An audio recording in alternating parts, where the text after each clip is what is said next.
Svatý duch u tebe není Bůh? Ne. OK. Je všemocí Svatý duch? Je všemohúci Svätý Duch? Ano.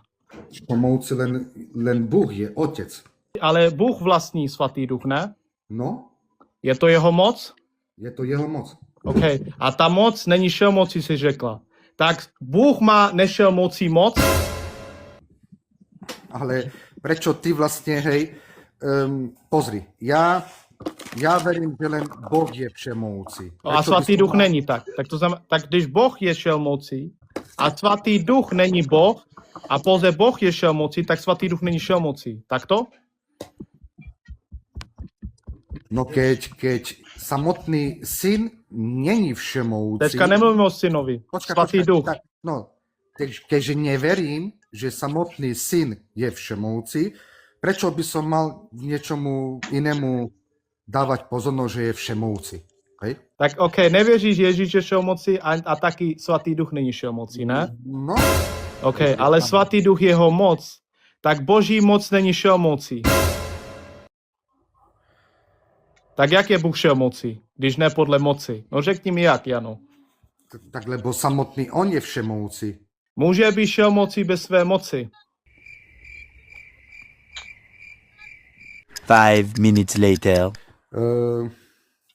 Vy považujete Svätý Duch za osobu, asi preto vám to vlastně... Teďka nemluvíme ohledně osobu. Řekneme, že není osoba. Řekneme podle tebe není osoba. Dobře. Ale co to změnilo ohledně teďka tuhle tému, že ty si řekl, že Svatý duch není šelmocí, Svatý duch není Boh, v pohodě. Ale to je jeho boží moc, tak boží moc není šelmocí. To znamená, Bůh má nešelmocí moc.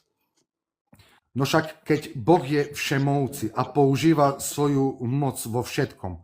No. A ta moc, co používá, je šelmocí nebo nešelmocí? Tak môže s nimi všetko robiť. Tak když ta moc dokáže všechno, neznamená to šelmocnost? Tak asi jo. Okay, nevěříš Ježíš je šelmocí a taky Svatý duch není šelmocí, ne? No. OK, tak Svatý duch je šelmocí. Ja verím, že len Boh je všemohúci. V pohodě, tak ta boží moc, to je Svatý duch, je všemocí. Je ten Svatý duch Boh? Není Boh podle tebe, ne? Ne. OK. Tak když Svatý duch není Boh, ale Svatý duch je šelmocí, tak teďka si mi řekl, co není Bůh je šelmocí. Tak nevěříš jednou šelmocí o Boha. Šachmat. Počkaj, Svätý Duch je samotný